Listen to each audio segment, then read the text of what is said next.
얼마 전 상담을 받으신 72세 어르신이 하신 말입니다. 그 과일이 그렇게 위험한 줄은 정말 몰랐어요. 몸에 좋다고, TV에서 면역에 좋다고 해서 아침마다 빠지지 않고 챙겨 드셨다고 했죠. 그런데 혈당은 오히려 들쑥날쑥해졌고, 조금씩 입안이 헐고, 피부가 자꾸 가렵고, 기운은 점점 떨어졌다고 합니다. 그래서 병원을 찾았고, 놀랍게도 그 어르신의 염증 수치는 평소보다 2배 가까이 높게 나왔습니다. 문제는 그 원인이 우리가 흔히 착한 과일이라고 부르는 한 가지 식품에 있었다는 사실입니다. 과일, 당연히 건강한 음식이죠. 비타민도 많고 수분도 풍부하고 자연에서 온 음식이니까 무조건 괜찮을 거라고 생각하기 쉽습니다. 많은 분들이 이렇게 말씀하십니다. 에이, 과일이 설마 몸에 나쁘겠어요? 설탕은 피하지만 과일은 괜찮잖아요. 하지만 바로 그 인식이 가장 흔한 함정입니다. 과일이 건강한 음식이라는 전제는 맞습니다. 비타민, 섬유질, 항산화 성분이 풍부하고 자연 그대로의 음식이라는 점에서도 분명히 장점이 많죠. 그런데 문제는 이 모든 좋은 점들이 언제나 유효한 건 아니라는 사실입니다. 예를 들어 면역이 약해져 있는 시기, 암 치료 중이거나 당뇨로 인슐린 반응이 흔들리고 있을 때, 또는 장이 예민하고 간 기능이 떨어져 있을 때는 그 착한 과일조차도 몸에겐 부담이 될 수 있습니다. 특히 과일은 설탕이 아니니까 괜찮다는 생각. 이건 절반만 맞는 이야기입니다. 과일에 들어있는 과당은 설탕처럼 당을 바로 끌어올리지는 않지만 간에서 바로 처리되는 구조이기 때문에 간 기능이 약한 사람에겐 오히려 더 위험할 수 있습니다.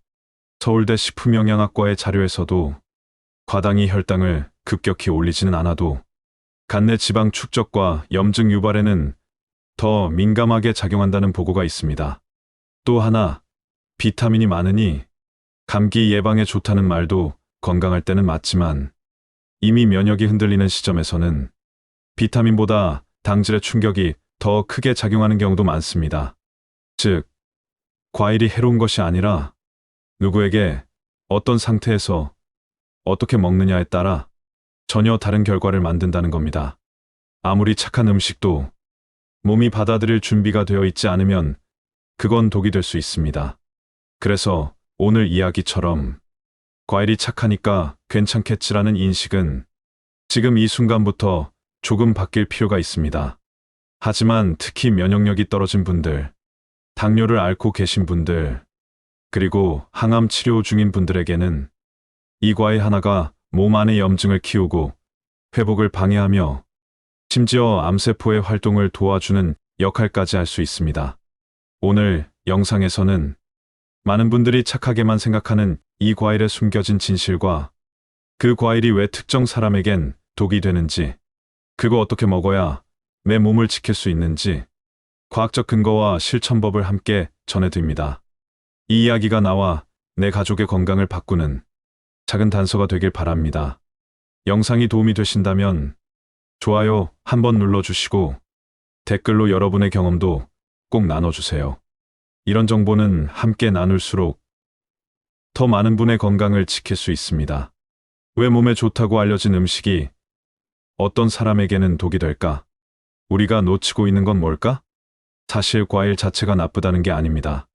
문제는 그 과일이 어떤 상태에 몸에 들어가느냐, 그리고 어떤 방식으로 섭취되느냐입니다. 특히 면역력이 떨어져 있는 상태, 예를 들어 암 치료 중인 분들이나 당뇨로 혈당 관리가 불안정한 분들, 혹은 장 건강이 약해진 어르신들에겐 몸의 대사 능력이 평소보다 한참 낮아져 있습니다. 이 상태에서 당도가 높은 과일이 들어오면 몸은 그걸 빠르게 흡수하려고 하죠. 하지만 그게 오히려 염증 반응을 촉진하고 혈당을 급격하게 올리며 세포 회복을 방해하는 요인이 될 수 있는 것입니다. 하버드 의과대학의 면역영양학 연구에서도 과일은 면역 회복에 도움이 되지만 질환이 있는 사람에겐 일부 과일이 오히려 염증 마커를 높일 수 있다고 경고한 바 있습니다. 또 서울대 보건대학원의 자료에 따르면 특정 과일을 공복에 섭취했을 때 인슐린 저항성이 17% 이상 악화된 사례도 있었죠. 그러니까 지금부터는 이 과일이 왜 문제인지, 그리고 어떤 방식으로 먹으면 오히려 면역의 약점을 공격하게 되는지를 구체적으로 살펴보려 합니다. 사실 저도 가까운 가족을 통해 그걸 겪은 적이 있습니다. 어머니가 쓰러지신 날도 그게 과일 때문일 거라고는 생각 못했습니다. 어머니가 쓰러지신 건 딱 4주 전이었습니다. 심각한 수준은 아니었지만 갑작스러운 어지럼증과 구토 증상으로 응급실에 가셨죠. 의사도 처음엔 고혈압이나 어지럼증일 거라 생각했습니다. 그런데 검사 결과 혈당 수치가 급격히 오르내리고 있었고 간 수치도 정상이 아니었습니다. 특이한 점은 식단이었습니다. 어머니는 평소보다 훨씬 단정하게 식사하셨고 기름진 음식도 피하고 외식도 거의 안 하셨습니다. 그런데 어머니는 하루에 2번 꼭 빠지지 않던 게 있었습니다. 포도 한 송이, 아침엔 공복에, 저녁엔 입가심 삼아. 이걸 3개월 넘게 반복해 오신 거였죠. 우린 그걸 건강 습관이라 생각했는데 정작 어머니의 몸에선 그 과당이 쌓이고 간이 지쳐가고 있었던 겁니다. 지금 생각하면 참 단순한 실수였어요. 과일은 착하다는 믿음. 하지만 면역이 약해진 분들에겐 그 착한 음식이 의외의 폭탄이 될 수 있다는 걸 우린 그제야 알게 된 겁니다. 그날 이후 식단의 순서와 조합을 바꾸고 공복 과일만 딱 끊었더니 어머니는 놀랄 만큼 빠르게 회복하셨습니다. 지금도 과일은 드시지만 반드시 견과류와 요거트와 함께, 그리고 점심 식사 이후에만 섭취하십니다. 그러니까 지금부터는 이 과일이 왜 문제인지, 이 과일의 정체와 우리가 꼭 알아야 할 사실들을 이야기해 보겠습니다. 우리가 흔히 착한 과일이라고 부르는 그것, 바로 포도입니다. 포도는 단맛이 강하고 수분이 풍부하며 껍질째 먹을 수 있어 편하다는 이유로 많은 분들이 아침 공복에 한 송이씩 간식처럼 꾸준히 드십니다. 그런데 포도 속에는 과당이라는 당분이 상당량 들어 있습니다. 문제는 이 과당이 흡수가 느리고 몸에 천천히 작용하는 탄수화물이 아니라 간에서 빠르게 대사되는 직행형 당이라는 데 있습니다. 건강한 사람이라면 큰 문제가 되지 않을 수 있습니다. 하지만 당뇨가 있거나 항암 치료로 간 기능이 약해져 있는 경우엔 이 과당이 인슐린 반응을 왜곡시키고 지방간을 촉진하며 결과적으로 면역 기능을 억제하게 되는 거죠. 실제로 마드리드 자치대학의 한 연구에서는 과당 섭취량이 높을수록 T세포, 즉 면역을 담당하는 세포의 반응이 현저히 감소한다는 결과가 나왔습니다. 또한 서울대 식품영양학과의 임상 분석에서도 과일 속 과당이 많은 사람일수록 염증 수치와 산화 스트레스 지표가 더 높았다는 보고가 있었습니다. 여기에 문제가 하나 더 있습니다. 많은 분들이 이 포도를 공복에 드신다는 사실입니다. 공복 상태에서 과당이 들어오면 우리 몸은 그 당을 빠르게 대사하려 들고 혈당이 급격히 출렁이게 됩니다. 당뇨가 있는 분들에겐 치명적인 흔들림이죠. 이게 반복되면 몸은 만성적인 염증 상태로 기울게 되고 암세포는 이 상태를 가장 좋아합니다. 회복이 더뎌지고 면역은 헷갈리기 시작하며 좋은 세포와 나쁜 세포를 구분하지 못하는 일이 벌어지죠.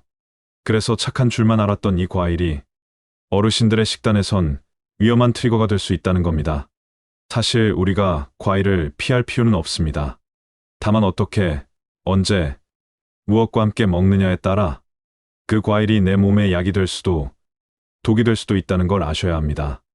앞서 말씀드린 포도, 혹은 그 외에도 망고, 체리, 무화과, 잘 익은 바나나 같은 고과당 과일은 공복에 단독으로 드시면 위험한 반응을 유발할 수 있습니다. 그렇다면 어떻게 드셔야 할까요?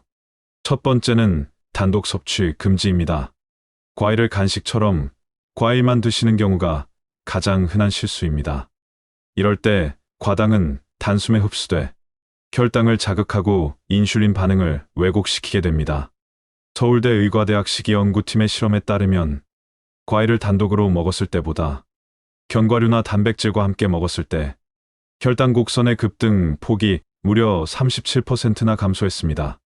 즉, 같은 과일을 먹어도 어떤 조합으로 먹느냐에 따라 우리 몸의 반응이 전혀 다르게 나타날 수 있다는 뜻입니다. 두 번째는 이 식사 후 섭취입니다. 과일은 식사와 식사 사이에 먹는 간식이라는 인식이 있지만 오히려 식후에 30분 정도 지난 후 소량을 먹는 것이 몸엔 훨씬 안전합니다. 이유는 간단합니다. 이미 포도당이나 탄수화물이 소화 중일 때 들어온 과당은 그 흡수 속도가 상대적으로 느려지기 때문입니다. 하버드 공중보건대학원에서는 과일은 식전보다 식후에 공복보다 안정된 소화 상황에서 먹는 것이 혈당 반응과 염증 반응 모두를 완화하는 데 유리하다고 밝혔습니다. 세 번째는 양 조절입니다. 건강한 사람도 하루에 섭취해야 할 과일의 양은 한 주먹 정도입니다. 하지만 특히 면역이 약한 시기에는 좋다고 하니까 더 많이라는 생각은 금물입니다. 한 송이의 포도, 한 개의 바나나가 아니라 몇 알만, 반 개만 해서 시작해야 몸이 스스로 회복할 여유를 얻을 수 있습니다. 여기서 중요한 건 과일을 안 먹는 게 정답이 아니라 현명하게 조절하는 것이 해답이라는 점입니다. 그럼 지금부터 이 과일들을 좀 더 안전하게 먹을 수 있도록 돕는 궁합 좋은 음식 조합, 그리고 효능을 높이고 부작용을 줄이는 방법들을 하나씩 알려드렸습니다. 사실 과일 자체가 문제가 되는 경우는 드뭅니다. 진짜 문제는 무심코 곁들이는 조합입니다. 아무리 착한 식재료라도 상대가 잘못되면 몸 안에선 전혀 다른 결과를 만들어냅니다. 특히 면역이 떨어졌거나 당뇨로 고생 중인 분들에겐 혈당 염증 반응을 동시에 자극하는 나쁜 궁합이 꽤 많습니다. 예를 들어보겠습니다. 잘 익은 바나나를 아침 공복에 우유와 함께 드시는 분들 많으시죠? 겉보기엔 건강한 조합처럼 보이지만 당과 유당이 한꺼번에 들어오면 혈당 상승률이 급격히 올라갑니다. 이런 식습관이 반복되면 췌장은 쉬지 못하고 과부하에 시달리고 그 결과 인슐린 저항성이 높아지면서 면역 체계가 무너지기 시작합니다. 반대로 바나나 반 개에 아몬드 4개에서 5알 혹은 플레인 요거트 한 숟갈을 곁들이면 흡수 속도가 훨씬 느려지고 장 내 염증 반응도 줄어들게 됩니다. 같은 과일인데도 결과는 완전히 달라진 거죠. 또 다른 예로는 포도 치즈 조합이 있습니다.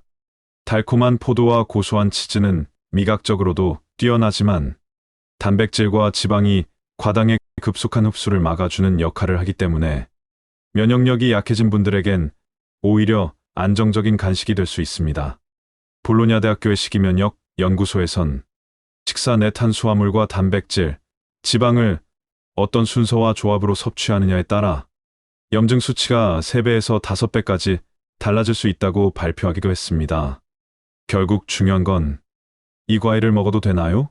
라는 질문보다 무엇과 언제, 어떻게 먹어야 하나요? 라는 물음으로 바뀌어야 한다는 겁니다.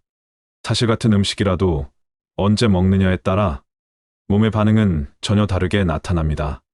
이건 단순한 기분 탓이 아니라 우리 몸의 생체 리듬, 즉 하루의 생물학적 시간표와 밀접하게 연결돼 있습니다. 과일 역시 마찬가지입니다. 비타민이 풍부하고 수분이 많다고 해서 아침부터 하루 종일 틈날 때마다 드신다면 좋은 의도와는 달리 몸은 피로해질 수밖에 없습니다. 아침 공복 시간, 특히 기상 직후 1시간 이내는 우리 몸의 인슐린 민감도가 가장 불안정한 시간입니다.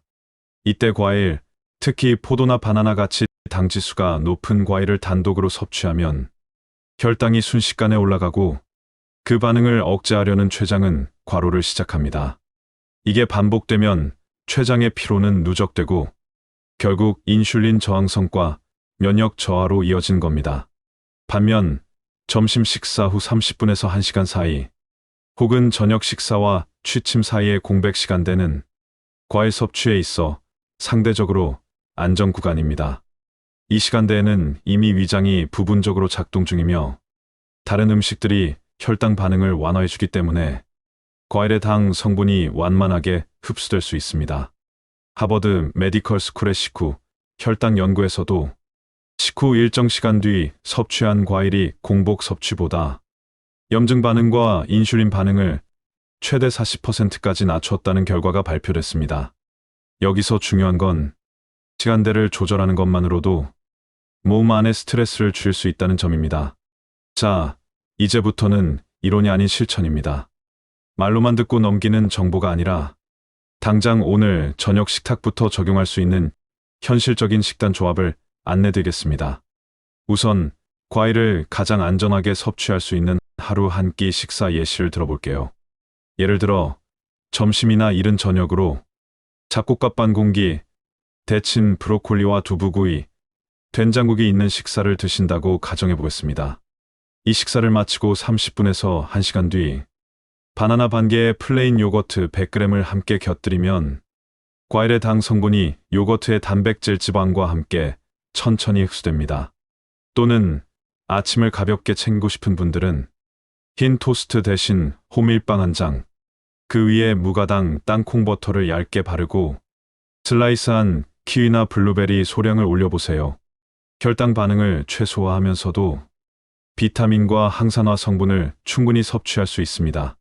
간식으로는 포도나 체리를 한 움큼 담아두기보다 아몬드나 호두와 함께 섞어서 1회 분량씩 소분해 놓는 것도 방법입니다. 이렇게 하면 손이 가는 대로 집어먹는 과식이 줄고 자연스럽게 혈당 안정에도 도움이 됩니다. 중요한 건 화려한 조리법이나 고급 식재료가 아닙니다. 조금만 순서를 바꾸고 조금만 곁을 다르게 채워주는 것. 그것만으로도 우리 몸의 반응은 분명히 달라질 수 있습니다.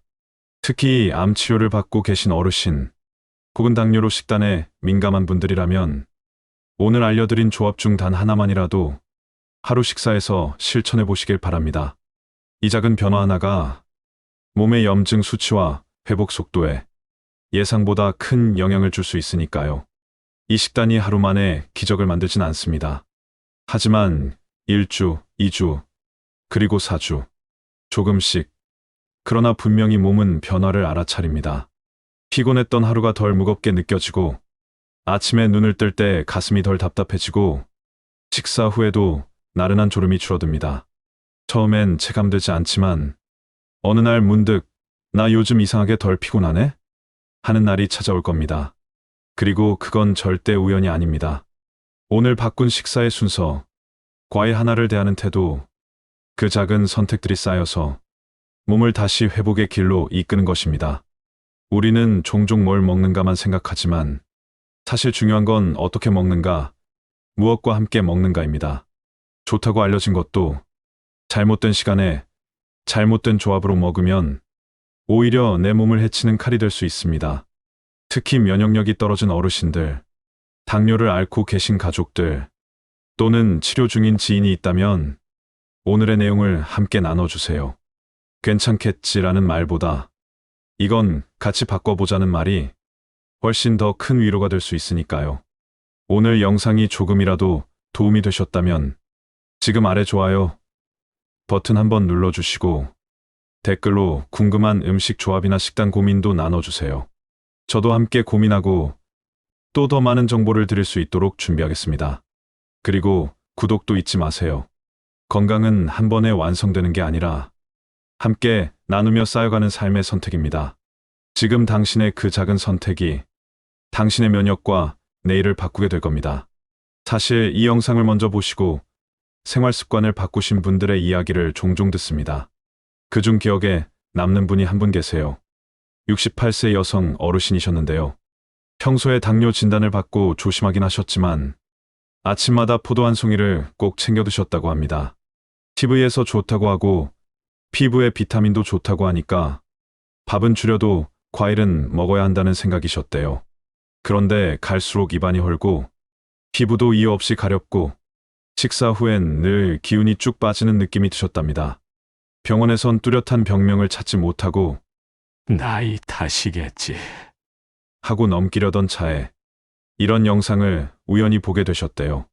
그리고 그날부터 단 한 가지, 아침 공복 과일을 끊고 순서를 바꾸는 일부터 시작하셨습니다. 처음엔 어색하고 헷갈리셨다고 해요. 과일이 나쁜 거였나 싶고 하루 중 가장 즐기던 식습관을 없앤다는 게 왠지 모르게 서운하고 허전했다고요. 그런데 일주일쯤 지나고 나서야 뭔가 이상한 변화가 느껴지기 시작했답니다. 점심을 먹고 나서도 예전처럼 졸립지 않고 입안이 헐지 않고 예전처럼 피부에 손이 가는 횟수가 눈에 띄게 주었대요. 처음엔 기분 탓인가 했는데 2주쯤 되니 확실히 느껴졌어요. 예전처럼 무겁고 축 처지는 느낌이 없어졌거든요. 그렇게 포도를 무조건 끄는 게 아니라 점심 이후 견과류와 함께 소량만 드시는 것으로 바꾸셨습니다. 그리고 어느 날 딸이 전화를 하자 어르신이 먼저 이런 말씀을 하셨대요. 나 요즘은 덜 피곤해. 포도 그거 순서만 바꿨는데도 다르더라. 그 이야기를 듣고 따님은 눈물이 핑 돌았다고 하셨어요. 우리가 흔히 그 정도쯤이야 하고 넘겼던 한 끼의 순서, 사소한 습관 하나가 그분의 하루를 얼마나 다르게 만들었는지를 가족 모두가 처음으로 실감하게 된 거죠. 결국 몸은 알고 있었던 겁니다. 조금만 순서를 바꿔도, 조금만 쉬어도 우리 몸은 회복이라는 방향으로 다시 걸어갈 준비를 하고 있었다는 걸. 지금 이 순간 바꾸는 그 한 가지가 나를 건강한 리듬으로 되돌리는 첫걸음이 될 수 있습니다. 감사합니다.